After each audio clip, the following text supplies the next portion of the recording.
A very good evening to all of you. My humble pranams to all those who are gathered here today. My heartfelt thanks to the organizers, especially to Praful Sejpalji and Padma Shri Krishna Kumar Warriorji. I think he's on his way here. And you're all elders here, and I'm much younger than most of you. And I take this opportunity as a privilege to be here. Let me just start off with a prayer. Sarva Mangala Mangalye Shive Sarvartha Sadhike Sharanye Trambake Devi Narayani Namostute. All right, I'll start this talk by comparing and contrasting. There's more of a contrast between Christianity and Hinduism. I'll just give you a nutshell information. Christianity's most important tenet is that you have just one birth. You just have one lifetime. A human being is born just once and he dies once. And everything that happens within this lifetime. And he's not only born once, but by birth, he's a sinner. Now, how does somebody become a sinner by birth? The first man who was created by God, we call him Adam. And Adam was alone, happy by himself. And God said, oh, this man is having a happy life. I need to give him a companion. And here comes Eve, his wife. And they were doing pretty well for a long time. And there was a serpent, and that is a representation of the Satan. And the woman is just walking around enjoying fun, and the serpent comes to her and says, hey, did you know that God told us to enjoy everything here, but he asked you to stay away from two trees. One is called the tree of knowledge, the other one is called tree of life. And he said, this God has forbidden you from eating this fruit, because if you eat this fruit, you would become just like him. You will get the knowledge to know the difference between good and bad. And then, if you eat the fruit of life, you will not die. You will be immortal. Then Eve gets excited about this. She sneaks out and tells her husband, hey, here is the secret that I found out. And then these two kind of sneak out one day, and they go. They first grab the fruit of knowledge, and then they eat. And the first thing they realize is that they are naked. And they just run and find some fig leaves and cover. And then God finds out. He comes for his evening walk, rather. And then he's calling out, Adam and Eve, where are you? Then they say, hey, we found out that we are naked. We can't present yourself before you anymore. And God said, yeah, here they go. They ate the fruit of knowledge. And apparently there's a conversation. I don't know who God is conversing with, but he does converse with somebody else. And he says, now these people cannot be here anymore, because the next thing they want to go to is the fruit of life. And if they eat fruit of life, they'll become like us. So we need to get them out of here. And that's how his first creation failed. I mean, come on now. That's the first time he created somebody. Too bad, it didn't work. And Adam and Eve were driven out. Adam was cursed. And the curse that Adam got was that he has to till the ground and eat. Till now he was eating the fruits free, everything was free, but now he has to work for his food. And for the Eve, the curse is that she will be cursed with giving birth to children in pain. And of course, to the serpent, the curse was that there is an enmity between the woman and the snake forever. And thus, the first sin started. And since we are all believed to be the descendants of Adam and Eve, we are all sinful. By birth, we are sinful. So, according to Christianity, that is called the Janma Papam. You are born with the Janma Papam. So, a human being has propensity only to do evil. As the child grows, the sin in him grows. And he is not bestowed within himself an ability not to sin. There is nothing he can do to save himself. And The only salvation plan, then God just did all kinds of things from then on. He sent his prophets, he punished them, he did all kinds of things, nothing worked. And finally he decided that, oh, I'm going to send my son. Because it's believed that the fruit of sin is death. To deliver them from death, he has to send his own son as a propitiation for his sin. And remember, it is implicit in this belief that at your birth, you're separated from God. And you have this one lifetime to find your way back to God. And how do you find your way back to God? At some point, you have this dramatic experience. I never had one, for whatever reason. But suddenly, they're suddenly convicted of their sins. It could be anything from stealing 5 pennies from somewhere to murdering somebody. It could range from anything. And then they're crying, they're confessing their sins, and then they get an assurance of salvation, and from then on, they're heaven-bound. Nobody can stop them. So this is the gist of what Christianity believes. Okay? There is just one way, one truth, and one life, and it is through Jesus and Jesus alone, and nobody else. If you want to be saved and go to heaven, you have to believe in Jesus. Nothing else. Nothing else works. That is the only way. And now let's contrast this with what we believe in Hinduism. I'm no expert in this, but I just found a little bit. And it says, it summarizes beautifully in the Shweta Swara Upanishad. It says, Shrunvantu Vishwe Amrutasya Putraha. It says, which means that everyone in this world is integral part of the divine that cannot be destroyed. So in Hinduism, our pursuit is to get that knowledge. And once we realize that, we are enlightened. There is no psychological gymnastics that we need to do, like confess, roll on the floor, cry. None of this is there. All right, so this is kind of the comparison and contrast. And I'm going to lead you to a very famous, if you walk into any Christian house, you will see it in the entrance. That verse is, as for me and my house, we will serve the Lord. It's a beautiful sentence at the face of it. Why would I not want my family to serve the same God that I serve? Some of us might think that it's a noble vow to make. But then we have to dig in a little bit. We have to ask, who is this God these people are referring to?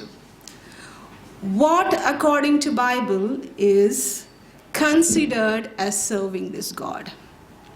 Also, what are the do's and don'ts that you need to stick to prove that you're serving this God? And the last question is my personal story. How do you deal with somebody who you thought was serving your God, but then somewhere they changed the gear and said, goodbye, I don't want this God anymore. What do I do with that person? Okay, so that's where my story comes in. In any case, I'm going to give you a good scenario that kind of explains who this God is, what are his characteristics, and what counts as serving this God. And if you don't serve this God, or if you have people around you that don't serve this God, how should you interact with them? Those kinds of things. And I'll take you to the foot of the Mount of Sinai. Okay, this is where the very first time God revealed himself to his own people. And who are these own people? They are Israelites.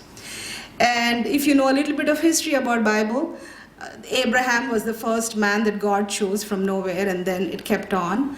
Then Israelites, a group of people, were his chosen people.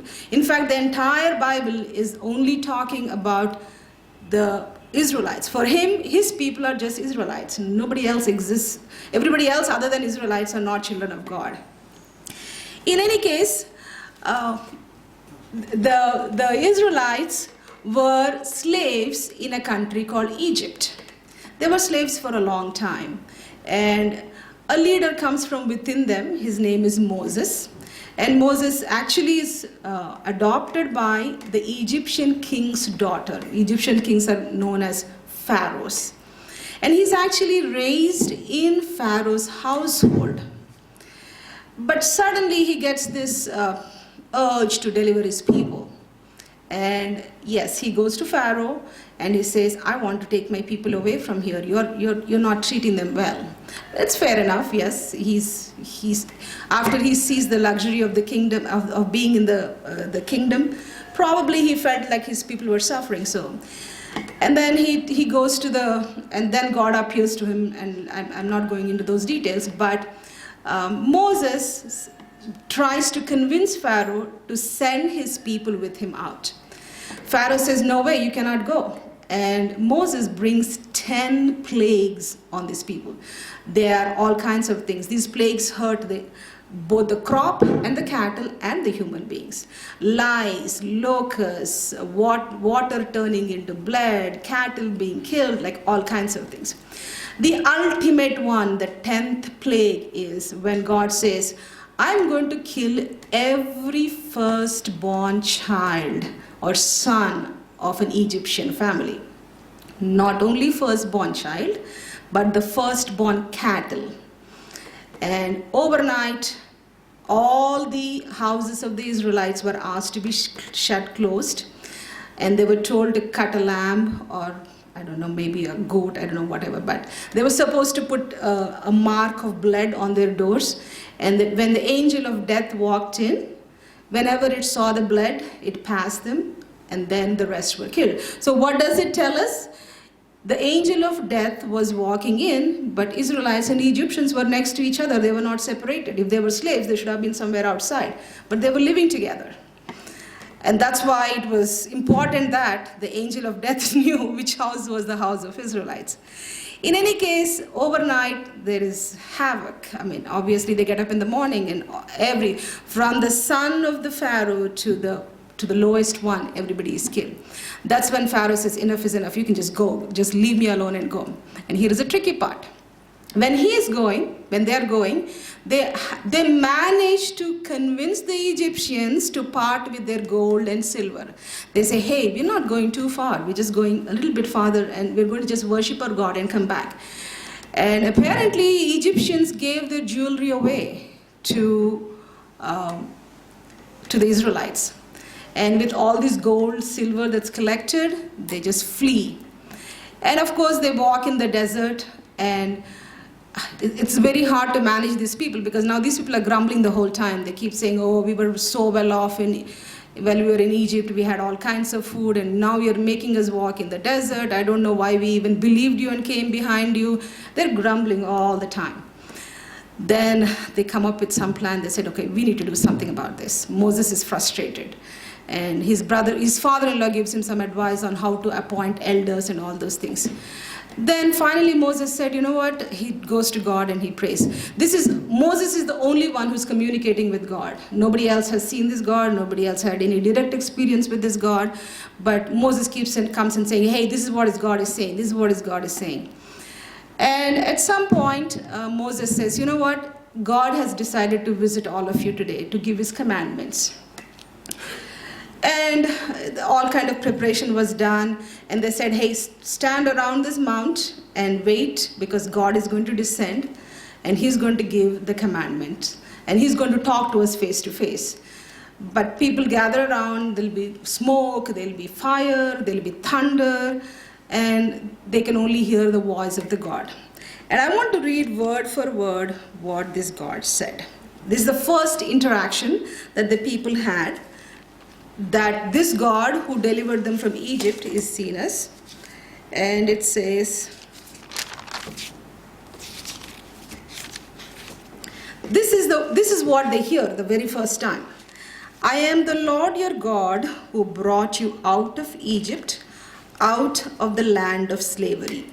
You shall have no other gods before me. You shall not make for yourself an image in the form of anything in heaven above, or on the earth beneath, or in the waters below. You shall not bow down to them or worship them. For I, the Lord your God, am a jealous God, punishing the children for the sins of the parents to the third and fourth generations. These are the first words that the God spoke to his people. And he gives few more commandments. And the people said, enough of this. We're just getting too scared of this God. Moses, you go ahead and deal with this God by yourself. We don't want to listen to this anymore. And Moses said, oh, don't worry about it. The God is just trying to test you all. And in any case, the people are kind of reluctant to listen to this God anymore. Then Moses says, okay, be here. Let me go and talk to God one-on-one on the top of the mountain. So Moses disappears. He's gone to get more instructions from God. And he leaves his brother Aaron as an in charge, like to take care of these people. Moses is gone and people are now happy. There's nobody to just police them anymore. And something phenomenal happens. After about maybe 2-3 weeks, I don't know, it doesn't mention the time, but they come and say, we're tired of this. This Moses has brought us here and he's left us here. Now we don't even have a God. We need a God now. I mean, that was their need. And Aaron says, what do you want me to do? I don't know what you're going to do. We need a God to lead us from here to wherever we need to go. Then Aaron said, okay, remember you got the gold and the silver from Egyptians? Give me all of it. And Aaron gets all of it. And he casts it, he puts it in the fire, and here comes a calf. And they start worshipping the calf. I mean, the night it was all done, and they were happy. Next morning, they put an altar, they're singing, they're dancing, they're just having merry, good food. And then God, who is talking to Moses on the top of the mountain, he says, hey, wait a second, I hear some noise. And somebody says it's a noise of war. God says, no, it's not a noise of war. It's a voice of happiness. People are happy. These people are stiff-necked. Moses, your people that you got here have done this, and go ahead and destroy them. And I'm going to keep you up. Through you, I will bless you and make you a big nation. But every single one down there who's worshipping this calf has to be killed right away. Then Moses negotiates. He says, oh God, you can't do this. What will people around us say? They will say that you are an evil God and you had this preposterous thing to kill all of us, and that's why you brought us to this desert. So Moses negotiates, and he calms down and comes to the bottom of the mountain, and he has these 2 tablets in his hands where he has the commandments of God written, all of the 10 commandments like they're called. Even though Moses calmed his God down, when he actually saw the people, he loses it. He's just angry. He just takes these plates and throws them on the floor, and they're broken into pieces. And he comes and he takes the calf, melts it back, makes powder out of it, threw it in the water, and makes all the people drink that water. And Moses is still enraged to see what has happened. He demands from his brother Aaron, what did you do? I left you as in charge, and see what you have done. And Aaron said, I couldn't help. These people are evil. I mean, they come here and they want a God. What do you want me to do? So I just made a God for them. Then Moses does something very, the conversation is between Moses and Aaron. The people are not even involved. Then Moses doesn't understand how to control these people, how to stop these people from being happy. They're merry, they're joyful. And he makes a big announcement. He says, here is an announcement, whoever is for this God, come on to my side. And then a group of people come. They're called Levites. And he tells those people, you people have chosen to be on the God's side. Now do this for me. Every single one is given a sword to put on their side. And they are told to go into the camp of the Israelites. Who are the Israelites? Their brothers, sisters, children, who chose not to come to the side of the Moses. He says, go up and down the camp and kill every single person who comes in your way. And yes, they do that. Why?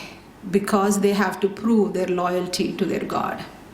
And that instance, it is recorded in the Bible that 3,000 people were killed. Who were they killed by? By their own brothers and sisters. This is the first recorded mass murder of what the Bible calls as idol worshippers, idolaters as they're called. Which is who? which is you and me, and I'm in your camp now, so I count myself with you all. So that is the first murder. And I thought it's important to point out this information to you all because this summarizes the attributes of this God. For the rest of the Old Testament, which is 2/3 of the Bible, this God's only job is to defend his status as the only true God. Time and again, Israelites went wayward. And what did they do each time they went wayward? They didn't murder, they didn't steal.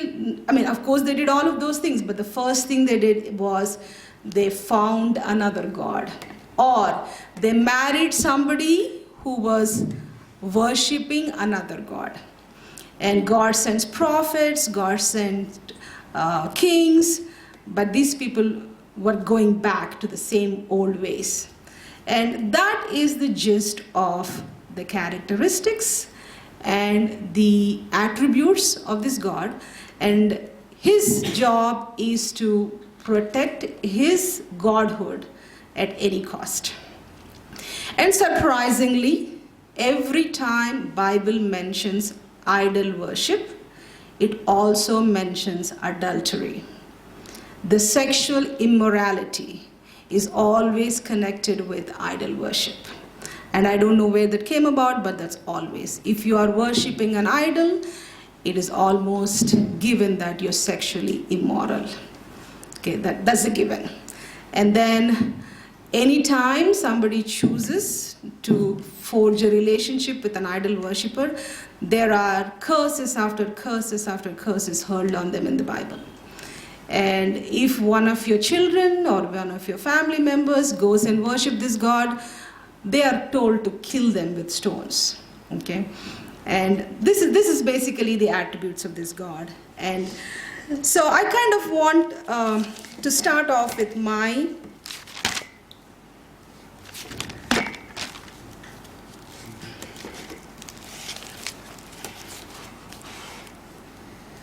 So with this mindset, the present Christians, how are they relating to us? What are they looking at us as? When they look at us, what is it that they see in us?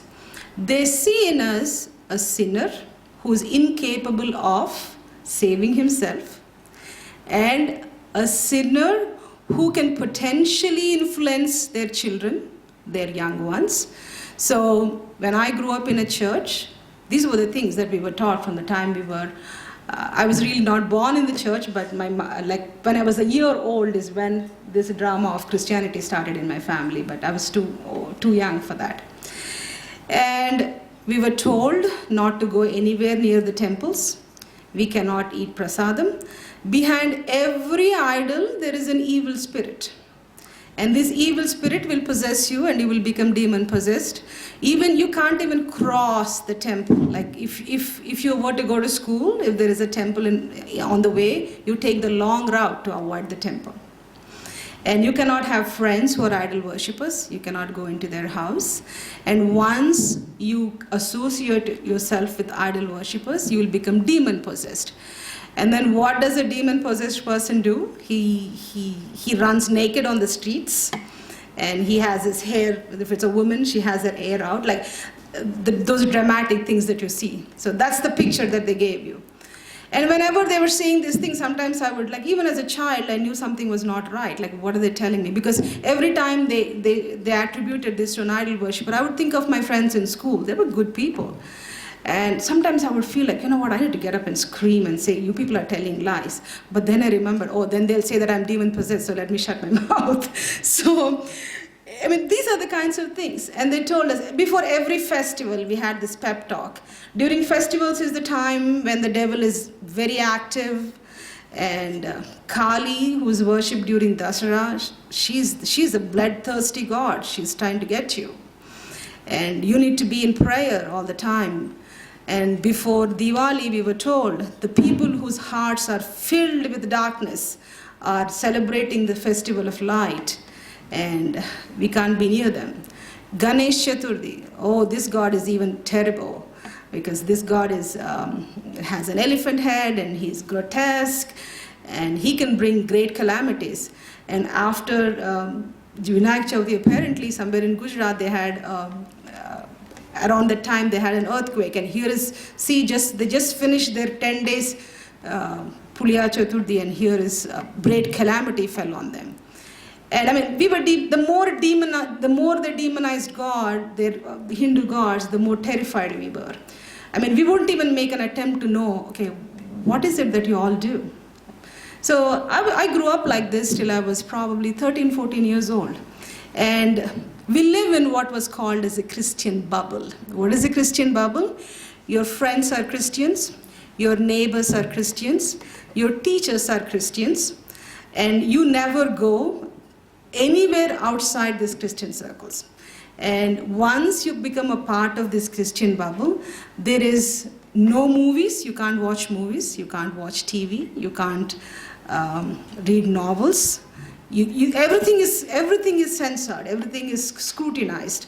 So in this Christian bubble, when you live, you really don't know how to relate to the people outside. And something happened around when I was probably 13, 14 years old. My parents had to vacate the house that they were living in overnight because somebody in their house died. And we had to find a house in a hurry. And when they found a house in a hurry, this happened to be in a hardcore Hindu neighborhood. And my first interaction with any genuine Hinduism started there. And I had two neighbors. I mean, I wish I can go back to them now. They would be happy to see me like this. Their families, they were fabulous people. They were such genuine people. And they would tell me about, that's the first time I heard about yoga, meditation, and all of those very nice things about Hinduism. Probably those were the ones who put some seeds about Hinduism in my mind, about Hindu Dharma. And of course, it didn't do much because they would tell me enough for me to have some kind of interest. But then there was enough bombarding in the church where it didn't matter much. It's like, okay, for every one word that they said, there were 10 words that would negate it. But it was still there. I would still listen to them. Just around that same time, I had a Telugu teacher in school. Her name is Gayatri. She was another fabulous force who taught us about various Hindu things, like with little stories she would tell us. And this combination, I think, was the seeds of real Hindu. I mean, I knew more Hindu stories than other Hindus around me, like about Mahabharata and things like that. And of course, my father knew something was not okay with me because I had too many Hindu friends. But then he knew, he also, there is another incentive to having Hindu friends because eventually I can win them all to the God, right? So probably he thought it was an opportunity for him to win people over. But I used to bring them home, and my parents are fabulous hosts. Anybody who comes home, any time of the day, our kitchen is open. When I initially got married, my husband would say, "Is this a shatram or what?" This is like people come and knock on your door, and any time you open, you have food to offer. I mean, did they call you that they're coming? I said, no, they didn't. But these were genuinely nice people. But this goodness of my parents was exploited by the church, because the only favor that my father asked in return for all the help that he gave was, come to church, listen to God's word, God will speak to you. And he was a government employee. He retired as a superintendent engineer. He's no dummy. He's a highly educated man. But his one and only goal in life was to win more souls for God. He helped numerous people, and these people were placed in good jobs. And once they were settled, he helped them till they got their jobs, and they were scattered all over Andhra Pradesh. Once they were settled, he would knock on their doors. Oh, we want to conduct Sunday morning prayer. For those people, my father coming and knocking on their door was equal to God knocking on their door. They just opened their doors, and then slowly he would start with 2 people, 3 people, 4, 10. In a matter of time, they would have 100 people. Then there will be a church built. And that's how the communities grew. And all they need were 5 people like my dad to create a mighty army. And my father was one of them. So he was a very important man in the church because of what he did. And he traveled every Saturday night. He left home. Saturday night he was on train to go set up a church in some place or preach. Saturday night he would take the train back and come back Monday morning. He's done this as long as I've remembered. And the wife can be sick, the children can have exams, nothing mattered to him. He had to go to that church because he had to serve God. That was his way he served God. While this was happening, Jay Kumar's younger sister and I were classmates. And this was in a college called St. Francis Degree College. And I kind of knew more about the in-depth Hinduism from her. And unfortunately, we lost her to an accident. And that's how, after that, I got married to Suresh, which is Jay Kumar's younger brother. And when I got married, Suresh formally came and asked my dad, I want to marry your daughter. My dad said, Suresh, do you know that we're Christians? How dare you come to my house and knock on my door? He said, no, uncle, I know you're a Christian, but I'm going to take good care of your daughter. And he said, I have nothing against you. And the only thing that I have against you is that you're not a Christian.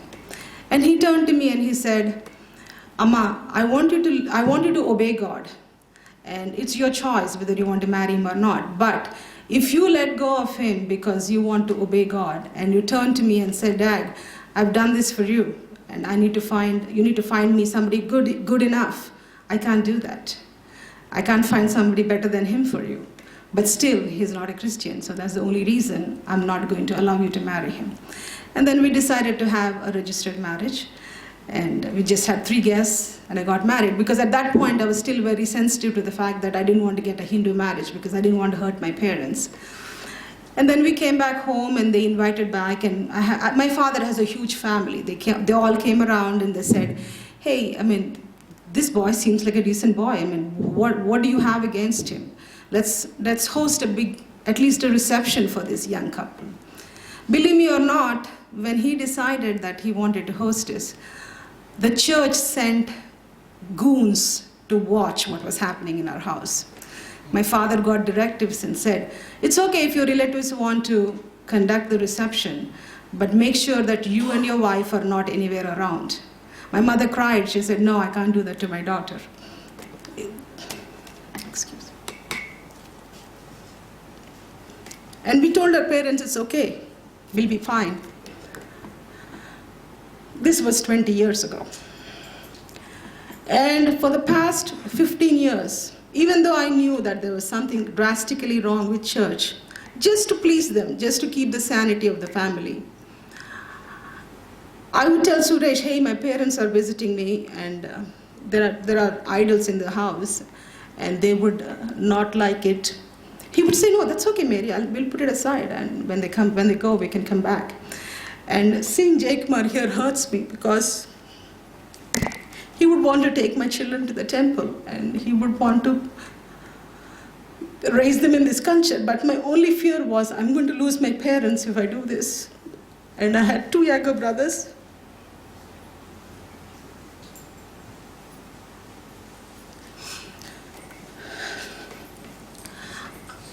I was so worried that the church would devour my younger brothers. And I told my brothers, I will take care of you both to make sure that you don't become pawns in the hands of this church. And because my father always wanted to find the girls only from that church and nothing else. And even though everybody knew that I married a Hindu, both my brother's wife were the girls that I chose for them. I would go and tell the people. And they would say, hey, your dad is a Christian, why is he not coming? I said, no, he won't come because why is he not the first one to make this phone call? And he would say, I would say, no, my father is in this typical church. It's like a cult. And thank you.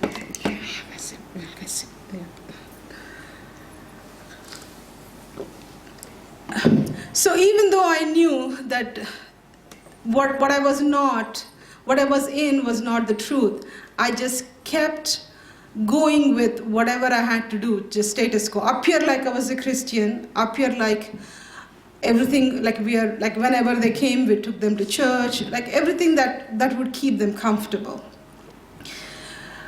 Then, just 5 years ago, the church unleashed one last weapon on us. My parents are happily retired. My mother is a sickly woman. And one night, my father gets a phone call and says, hey, here is a church in a place, and you've been wanting to serve God for a long time, because my father was kind of punished because of what I did, and then they wanted the control of my brothers that also was not handed over to them. So the church kind of put him on a low pedestal, even though he did so much. But he was still very desperate. For him, if you have to serve God, you have to be part of that group. So he was very desperate. Looks like he did go and pleaded with them that he be allowed to preach and become in charge of a church and things like that. So yes, my father, he got a phone call saying that, okay, you can go here and this is your church, you can take over. And without consulting my parents are the kind of people who call me and tell me, hey, we had to go to the doctor today. Like, I would know every single detail about them. Where they went, where they ate. Like, that's how much we cared for our parents, especially my mom. I mean, I never lost sight of my parents. That's how much I cared for my parents. We didn't know. He just took his bag and left. And my mother is calling me and crying. It's like, what do I do now? Dad wants to leave and go. I said, what do you mean he wants to leave and go? No, they gave him another a center, an in charge. He's become an in charge now. He has to go and take over that church. I said, and he wants to move to that place. It's not far. It's 120 kilometers from where Hyderabad was. But still, my mother was scheduled to have a knee surgery. They just visited me, and they went back to India after a 6-month trip, and in 2 months' time this happened. And yes, after that, he was like, I don't recognize my dad anymore. He's not the father that I had anymore, because that changed everything for him. And of course, I struggled. I went to the church because these are the people, even though I didn't have direct connection with them, these are the people that I knew. So I said, hey, why are you doing this to my parents? My mother is a sickly woman. She can't do this at this age, and it's hard for her. And they started abusing to an extent that they would preach, like something like this would be a stage for them to call us terrorists, to call us heathen and demon-possessed and all kinds of things. And as long as I fought that particular church, my brothers were with me. But then the next logical thing for me was to examine Christianity as a whole one last time. Because I called the lady who is the de facto leader of the church, and I told her, what you're doing to my parents is not the right thing to do. And she said, did you know that in Bible it is written that Jesus did not come to give peace? He actually brought sword. I said, this lady is blabbering something. I don't think Bible says that. And she gave me, and she said, if there is strife, if there is war in your house today, that is the proof that your dad is truly serving God. I said, wow. And that's when I dusted the Bible and I read it from back to back several times. And it's like, oh my God. 35, 40 years of my life was just wasted trying to defend this God who is defenseless. And my path started, and I started talking openly about it. Now, I have nobody. My brothers are against me. My mother, she struggles to keep up, but still, because now I'm not just against the church, but I'm against the very God. I'm against the very Christianity. In any case, I did find the courage in me to come open. To me, it would bother to come put bottu and come, because that would hurt my parents. And seeing me with the bottu is like the ultimate thing that devastates them. But I had to know at some point that, yes, I'm done with this hypocrisy. I just cannot act one way in one place, another way in another place. And I think when they first saw me with bottu, that's when they said, okay, no, this is not my daughter anymore. So, which is okay, that's fine. And last July I was here, and I just wanted to know, because I didn't know any ancestry. I don't know anything about my grandparents. There were some stories that I gathered, that I observed, and I wanted to know, like, where do we belong? What are our origins? Like, did we have any Hindu ancestry? And things like that. And yes, I connected with the pujari in my father's village. And he told me so many things. And when he told me those things, that's when I remembered that, yes, we had a very rich Hindu culture. And my grandmother was called, in Telugu, we call her Pedda Muttaidu, which is the elder Sumangali of that village. And she was a woman who kept the fire alive forever. Like her kitchen fire would not go out. And women would come and light the fire from her kitchen. She was somebody like that. And she always wore bangles that were from here to here. And these are the images that came back to me as during my childhood, when they were really not completely converted, because my father did manage to convert most of them. He fought till the last element of Hindu symbolism was gone. Like everything. So I kind of recollected most of those things, and I realized, oh, and they told me that as long as your grandmother was in the Hindu culture, there was a temple in this place, and she would be the one who would participate very well, and she was the one who would organize all kinds of things. But after she's gone, this village has been open to conversion. There are 11 churches in this small village of 4,000 people. And they have some temples, but those are all in very bad condition. And a group of 10 people are struggling to build a temple. They just started a temple, but they could not finish it. And I said, oh, okay, then let me go ahead and help. So last 3-4 months, I've been helping to build the temple. Kind of, I did whatever I could. I raised funds, and I put some personal money, and this weekend, Friday, Saturday, and Sunday, the Pratishtha of the temple is happening. It is the Durga Amman. It's called Mutyalamma in Telugu. So she's supposed to be the Grama Devata of that village. So after 40 long years, there is going to be a Hindu reinstate in that community, at least. Of course, in the broader village, there is, in the broader village, there are some other temples, but for this particular community, they didn't have any temple at all. And this is the one that broke my father's back, and he feels that I'm doing it just to spite him. And he's very upset. He doesn't, I've been with them. I first landed in Hyderabad and came, but he just cannot get past this. He says, he's not a man given to harsh words, but I've seen the harsher side of him. And he said, at some point, I'm going to be driven mad, because all his prayers have to be answered.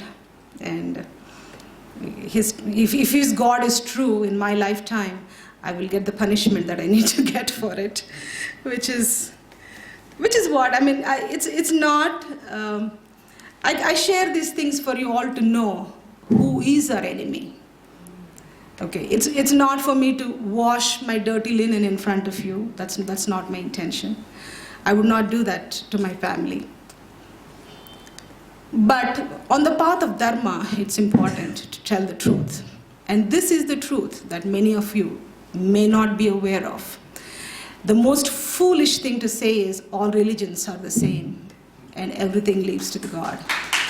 No. It is never reciprocated. It is seen as a sign of weakness. Only imbeciles say that all religions lead to the same God. Don't ever fall into the delusion. Don't ever lose sight of your children. If your children are studying outside in hostels, that is the place where the vultures hunt. Most of the church communities are built by one or two people. We used to have what are called as children's retreat. We used to have what are called as youth retreats. These were typically held in big towns. The youth retreat that I'm talking about happens in Madras. And the children's retreat happen in big towns. And there's 3 holidays, like they choose 3 holidays. Pongal was typically the time. And people from the nearby villages, small towns, they think that it's an opportunity for their children to go see a big town. Like, oh, my children are going to Hyderabad. And that's why they send them. Those 3 days were horrendous. Back to back. Like you send a child, probably if you're a Hindu child, you go back home and you're scared to even enter your house. That's the kind of brainwashing that happens. And I would look at those people. They came as 12, 13 years old, and then maybe 4 or 5 years later, they ended up in the church's hostel. They came here to study. They were nurses, some of them were doctors, some of them were engineers. And I say, hey, I remember seeing her somewhere. Yes, they were recruited when they were 12, 13 years old. And from then on, the church kept track of them. And when they were professionally qualified and ready, they finished their college education. Instead of going back to their parents, they came and lived in the church hostel. When the parents came to visit them, there were people, they couldn't talk to their daughter one-on-one. They would have goons around to monitor what's happening. I have seen girls getting married all by themselves, not a single family member attended the marriage. I have seen the same thing happen to boys. And these are not my figment of imagination. I have seen it with my own eyes. I told my dad one day, you were part of this church, and here you could not see the marriage of your only daughter because karma came back to hit you. Because as much as you loved me, as much as you like your son-in-law, you in your lifetime could not see your only daughter getting married off because you were part of a system that broke families. And I mean, he cried and things like that, but that is the truth. So the reason I'm telling you this is because please be watchful. The enemy outside comes very stealthily. And I'm not trying to scare you away, but keep your eyes open for every single conversation of your children. Find out who their friends are. Find out what kind of literature they're reading, especially 17, 18, and 19-year-olds.